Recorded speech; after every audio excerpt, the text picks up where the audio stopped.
Cabinet मंत्री जोराराम पटेल हमारे साथ कार्यक्रम में जुड़ चुके हैं। सर, बहुत स्वागत है आपका एनडीटीवी राजस्थान पर। सबसे पहले सर सवाल ये कि आज की कैबिनेट बैठक को लेकर के कई नीतिगत फैसले लिए गए हैं।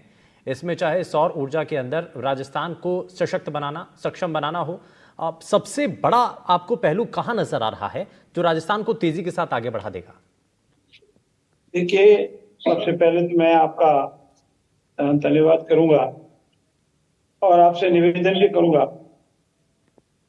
कि राजस्थान को सुख राजस्थान और राजस्थान को एक समृद्ध राजस्थान और राजस्थान को एक विकसित राजस्थान बनाने में हमारे आप लोगों की भी बहुत महत्वपूर्ण भूमिका है जी। हम 4-5 सेक्टर में हमारे यशस्वी मुख्यमंत्री आदरणीय भजन लाल जी ने फोकस किया है। एनर्जी सेक्टर में हम आत्मनिर्भर बने, किसानों को मिलने वाली जो सहायता राशि है, किसानों को अपनी आय जो दुगनी करनी है, किसानों को सहायता देनी, उसमें करें। हमारा उद्योग पनपे और राइजिंग राजस्थान के नाम से हमारे जो इवेंट्स होने वाली है, किसी देश और प्रदेश के लिए उद्योग बहुत महत्वपूर्ण होते हैं। उद्योग पनपे और साथ ही साथ हमारा जो इंफ्रास्ट्रक्चर है, उसके साथ साथ हमारा अधिकारी वर्ग, कर्मचारी वर्ग भी हमारे लिए बहुत ही महत्वपूर्ण है। उनकी भूमिका भी एक विकसित और समृद्ध प्रदेश के लिए जरूरी है। इन सब बातों को ध्यान में रखते हुए आज एक तो भर्ती जो है, हमें ये टारगेट है, हमारा संकल्प है कि इस वर्ष हम 1 लाख बेरोजगार नौजवानों की भर्ती करेंगे, जिसमें 60,000 और 23,700, ये मैंने आज आपके सामने आंकड़ा रखा है, इसकी भर्ती शीघ्र करेंगे। इतिहास में पहली बार इतनी भर्ती हम एक साथ करने को जा रहे हैं। और 5 साल में 4 लाख की भर्ती हम करेंगे। साथ ही साथ हम ऊर्जा के क्षेत्र में आत्मनिर्भर होना चाहते हैं और इसीलिए मैंने बार बार बताया, इतनी भूमि हमने अलॉट कर दी है, इतना मेगावाट बिजली हमको अलग अलग सेक्टरों से मिलेगी। और साथ ही साथ कर्मचारियों के हित में भी निर्णय लिए। आपने अभी एक बात कही थी कि आदरणीय किरोड़ी लाल जी ने अपने बैठक में ये कहा। देखिए, किरोड़ी लाल जी हमारे सबसे वरिष्ठ सदस्य हैं, हमारे मंत्रिपरिषद के। हमारे वरिष्ठ मंत्री है, अनुभवी है, और मंत्रिपरिषद के दौरान अनेक बातों पर चर्चा होती है। वो मंत्रिपरिषद के अंदर का विषय है, वो बाहर का विषय नहीं है। जैसा आपने बताया, ऐसी कोई बात नहीं हुई।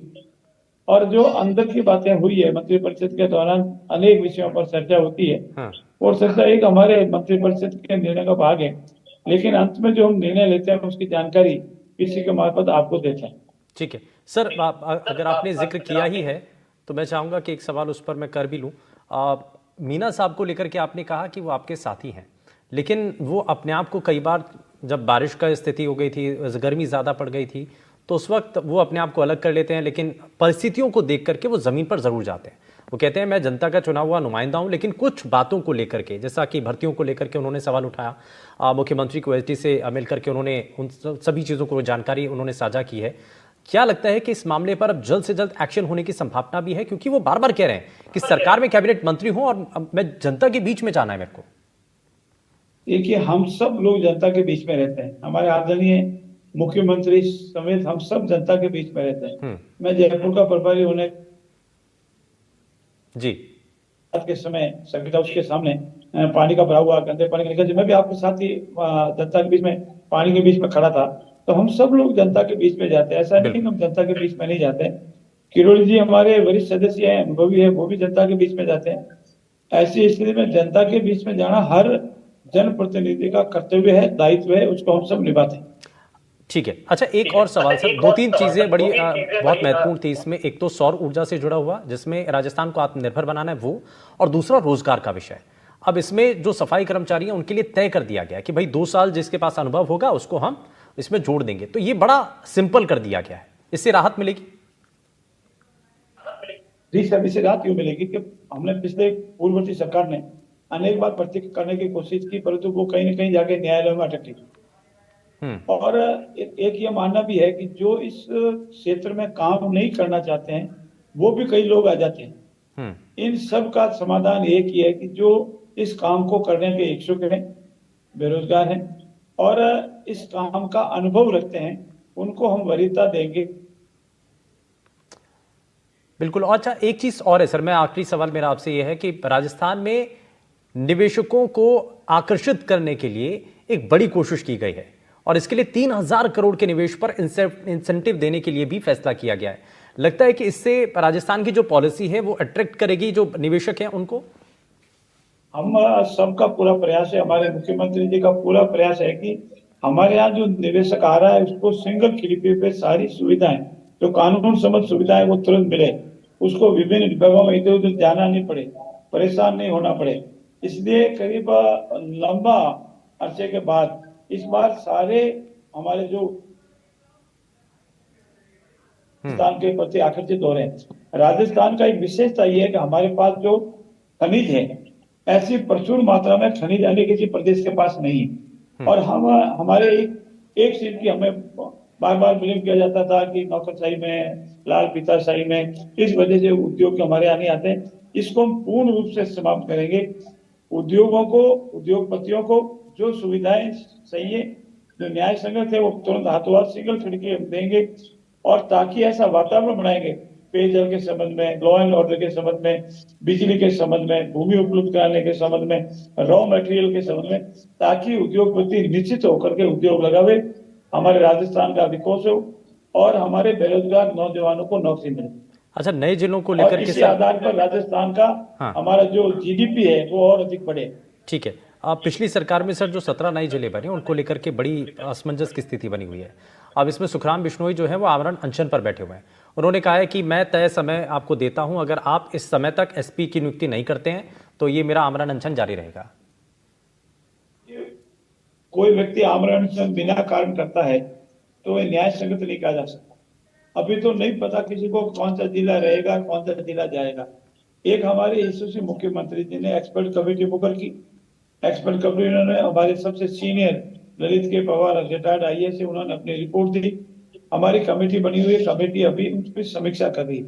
उससे पहले ही ये कहना हमारा जिला जाएगा, इसका मतलब उनके मन में कहीं न कहीं डर है कि उन्होंने अपने राज के दौरान, अपने मंत्रिमंडल के दौरान मंत्री पद का नाजायज फायदा उठाकर जिला बनाया है।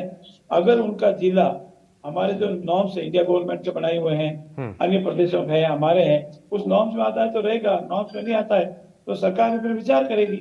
और जहां तक उनको जिला बनाने से बेनिफिट होता तो उनको जिला बना दिया, उसके बाद फिर वो विधानसभा में क्यों नहीं पहुंचे।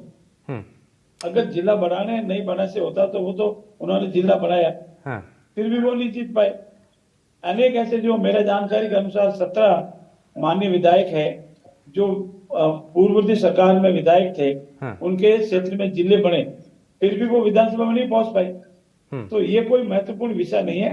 हम लोग पारदर्शिता से, नियमों के अनुसार, जनहित में जो भी निर्णय होगा वो निर्णय लेंगे।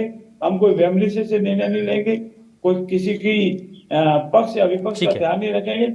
हम जनता का हित देखेंगे, राजस्थान का हित देखेंगे, उसके बाद जो भी न्यायोचित निर्णय होगा वो निर्णय लेंगे। ठीक है, यानी कि ये जनता तय कर रही है। जोगाराम जी, इस बीच हमारे साथ हमारे सहयोगी इनपुट एडिटर सुशांत पारिक भी हमारे साथ जुड़ चुके हैं, वो भी आपसे कुछ सवाल करना चाह रहे हैं। सुशांत जी, मेरा एक सवाल आपसे है, क्या सरकार जिलों को खत्म करने का डिसीजन ले चुकी? कमेटी रिपोर्ट, अपनी जो रिपोर्ट है वो दे चुकी है, कब तक फैसला होगा और कितने जिले आप मानकर चल रहे हैं राजस्थान में अभी खत्म या मर्ज करने की सरकार की तैयारी है? आपको अपडेट करना चाहता हूं, अभी सरकार ने कोई निर्णय नहीं दिया है। अभी हमारी एक्सपर्ट कमेटी ने रिपोर्ट दी है और हमारे जनप्रतिनिधियों की जो कमेटी है वो इस पर समीक्षा करेगी। एक बैठक, मात्र उनकी एक बैठक हुई है। अनेक बैठकों के उपरांत जो हमारे नॉर्म्स बने हुए हैं, नियमानुसार है, कानून है, जनसंख्या के क्षेत्रफल से अनेक चीजें होती है, उसको सबको देखेगी, उसके बाद निर्णय लिया जाएगा। अभी तक हमने न तो निर्णय हटाने का, किसी जिले को बढ़ाने का, न किसी जिले को हटाने का, न कोई निर्णय नहीं, क्योंकि अभी तो हमारी समीक्षा ही नहीं हुई है। समीक्षा के उपरांत ही जनहित में निर्णय लिए जाएंगे, इतना मैं आपको कह सकता हूँ। तो कांग्रेस सरकार के सामने जो मंत्री हैं वो जो धरना प्रदर्शन कर रहे हैं जोगाराम जी, तो क्या केवल एक तरीके से अधूरी सूचनाओं के आधार पर ये सारा जो है अनशन, विरोध प्रदर्शन किया जा रहा है? मैं आपकी मार्फत जो भी माननीय विधायक, पूर्व विधायक, माननीय सदस्य, जनप्रतिनिधि इस संबंध में कोई धरना प्रदर्शन कर रहे हैं या कोई उनको मन में वहम है तो वहम नहीं निकाली। ये भजन लाल जी की सरकार, ये भाजपा की सरकार राजस्थान में जनहित में सभी पक्षों को सुनने के उपरांत सभी न्याय के जो हमारी नॉर्म्स है उसको ध्यान में रखते हुए कोई न कोई समीक्षा के उपरांत निर्णय लेगी। वो निर्णय लेगी जिसको जनता स्वीकार करेगी। हाँ, अब किसी को कोई राजनीति करनी है और कोई न कोई आधार बनाना है तो वो अपनी जगह स्वतंत्र है। इस प्रजातंत्र में कोई भी बात कह सकते हैं। और अभी तो कुछ जिले बढ़ाने नहीं बढ़ाने, हटाने नहीं हटाने की कोई कार्रवाई नहीं हुई, हमारी समीक्षा ही नहीं हुई।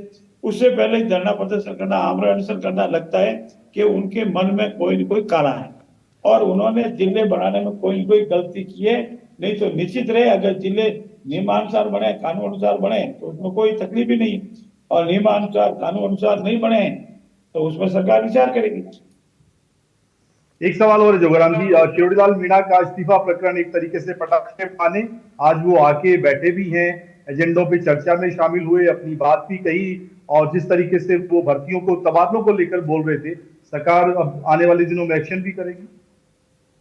देखिए, मंत्री परिषद के वो हम सबसे वरिष्ठ सदस्य हैं, अनुभवी हमारे मंत्री हैं, और हमारी आज की कैबिनेट में जो भी विषय डिस्कस हुए उन्होंने भी अपनी बात रखी है, और जो जो निर्णय हुए वो मैंने पीछे की मार्फत आपको बता दी।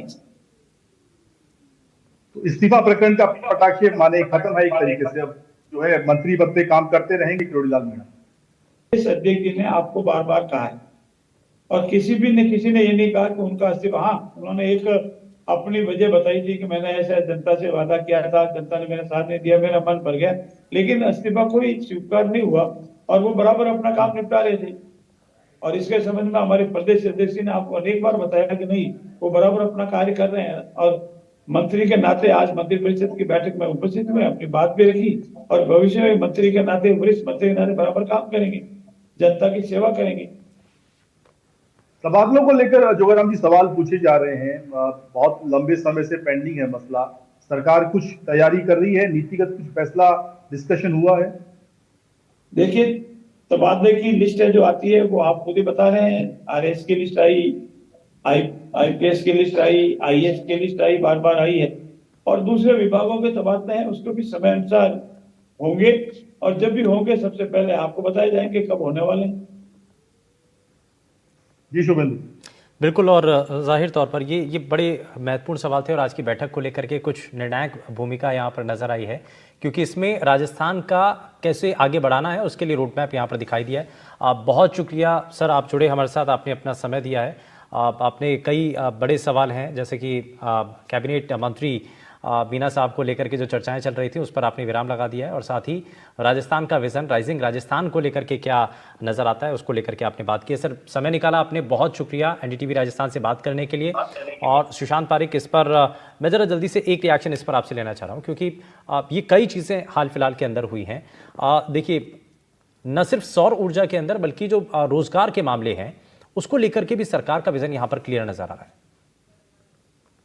बिल्कुल, इसमें दो राय नहीं है, क्योंकि विधानसभा में जो कमिटमेंट किया था मुख्यमंत्री भजनलाल शर्मा ने, जोगाराम जी अभी जो बता ही रहे थे, सरकार ने आज की इस बैठक के बाद पीसी के जरिए बता दिया है कि एक साल में 1 लाख रोजगार की वो बात कर रहे हैं। वो सफाई कर्मियों की भर्ती का ऐलान कर चुके हैं, और दूसरे डिपार्टमेंट में सेक्टर वाइज लगातार अब जो है हर महीना स्क्रूटनी होती है, जैसी वैकेंसी होती है, प्रक्रिया सरकार ने शुरू कर दी है। तो रोजगार के लिहाज से सरकार की जो तैयारियां हैं बहुत महत्वपूर्ण है, और सरकार लगातार कोशिश कर रही है। कुछ नियमों में संशोधन, बदलाव जैसी कुछ चीजें थी तो आज उनको अमली जामा पहनाया गया है। तो एक अच्छा जो है, एक तरीके से कहें, रोड मैप रोजगार के लिहाज से सरकार बना चुकी है, और युवा इस बात से उत्साहित भी है। हमने देखा कि रोजगार मेलों के जरिए जिस तरीके से जो हाल, बिल्कुल, और ये जो है एक संकेत देता है कि विजन यहाँ से राजस्थान की सरकार का क्या है।